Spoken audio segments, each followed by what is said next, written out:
자, 오늘 제가 이제 정동 일대하고 행천동 일대를 살펴보는데 곧 대한제국에서 대한민국으로 가는 역사를 살펴보는 곳이거든요. 유명한 배제학당이죠.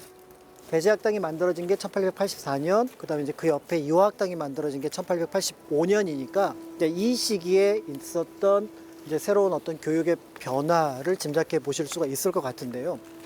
똑같이 예를 들어 70년생이라고 하더라도 85년에 동네에 있는 서당을 다니느냐, 이런 배제학당을 다니느냐, 그러니까 신식학교를 다니느냐에 따라서 생각이 어마어마하게 달라지기 시작하는 거예요.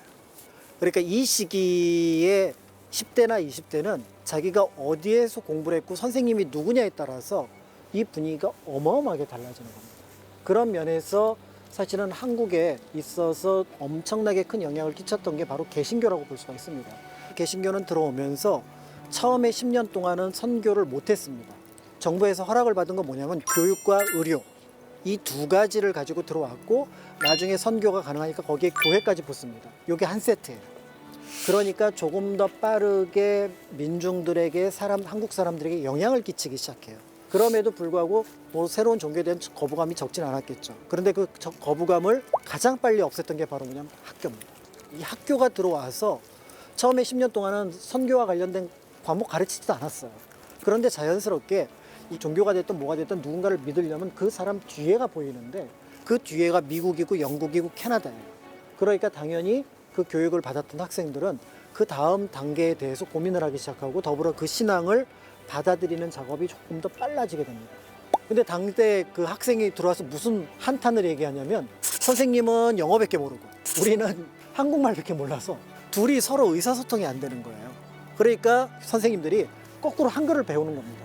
우리나라 최초의 한글 교과서는 헐버트가 만든 3인 필지입니다. 여기서 썼어요.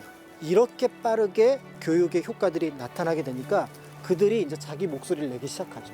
한 세대의 목소리를 갖고는 뭔가를 바꿔나갈 수가 없었어요. 그런데 이들이 두 세대가 쌓인 게 1919년입니다.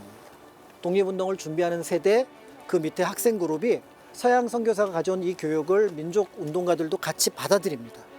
그래서 한국의 근대 민족운동에서 개신교가 그렇게 큰 역할을 한 덕분에 어떤 의미에서 보면 지금 굉장히 많이 퍼져나갔던 거죠. 다만 이제 배제학당은 원래 여러 개의 건물이 있었는데 원래 건물은 한옥이었고 이 건물은 이제 1916년에 지은 건물이라고 볼 수가 있다는 점에서 근대 우리 역사에서 이제 교육이 가지고 있는 의미 이런 것들을 생각해 보게 됩니다. 자, 지금 여러분들이 오신 것은 이제 중명전입니다. 이제 여기가 1905년 즈음에 굉장히 불행한 사건하고 연결이 되죠. 우리나라의 외교권을 박탈한, 사실은 외교권을 박탈했다고 하는 것이 크긴 하지만 그 당시에 뭐 행정권이라든지 그때 사법권 이런 것들도 넘어가기 시작합니다. 이제 어떻게 보면은 나라를 빼앗겼다라고 볼 수가 있는 시기가 1905년이 되는데요.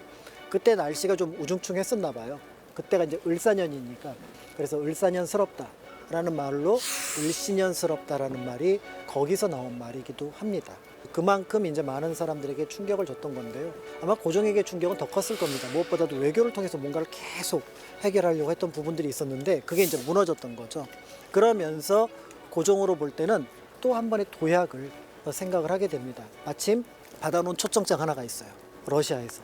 헤이그에서 만국평화회의가 열리는데 대한제국의 외교권 박탈에 대한 문제를 제시할 수 있을 거다.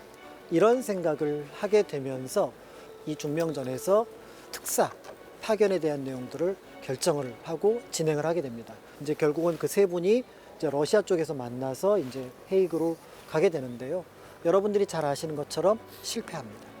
근데 역사에서 성공과 실패가 애매한 부분이 있어요. 예를 들어 대학 시험에 실패했는데 그 자체는 실패지만 그 사람의 삶에서 전체를 놓고 보면은 그 실패가 때에 따라서는 더 좋은 결과로 나타나기도 하거든요. 역사에서도 그런 일이 비일비재합니다. 고종은 실패를 했는데 헤이그 특사 세 분, 이제 유준열사는 거기서 이제 돌아가시게 되지만 이상설, 이휘정 선생은 각자 자기가 꾸미고 있었던 독립운동 기지.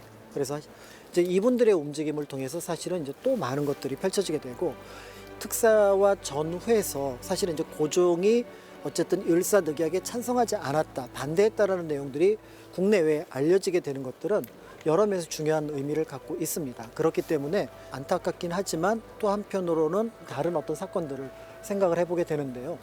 1905년 11월 17일 을사늑약이 체결된 날은 어쨌든 많은 사람들이 잊을 수 없었던 것 같아요. 그래서 여러분들도 지금 달력을 딱 펼쳐서 11월 17일을 딱 보면 그 날이 기념일로 지정되어 있습니다. 거기에 을사늑약 체결일로 되어 있지는 않겠죠, 당연히. 순국선열의 날로 되어 있습니다. 11월 17일이 외교권을 빼앗긴 날이니까 이 날을 순국선열의 날로 정하자. 이렇게 해서 역사적으로 다른 의미를 갖는 날로 바꾼 거죠. 이제 이런 것들처럼 장소나 시간, 의미 이런 것들을 역사적으로 한 번씩 다시 살펴보려고 하는 부분들이 나타나는데 여기서도 이제 그런 부분이 나타난다고 볼 수가 있습니다.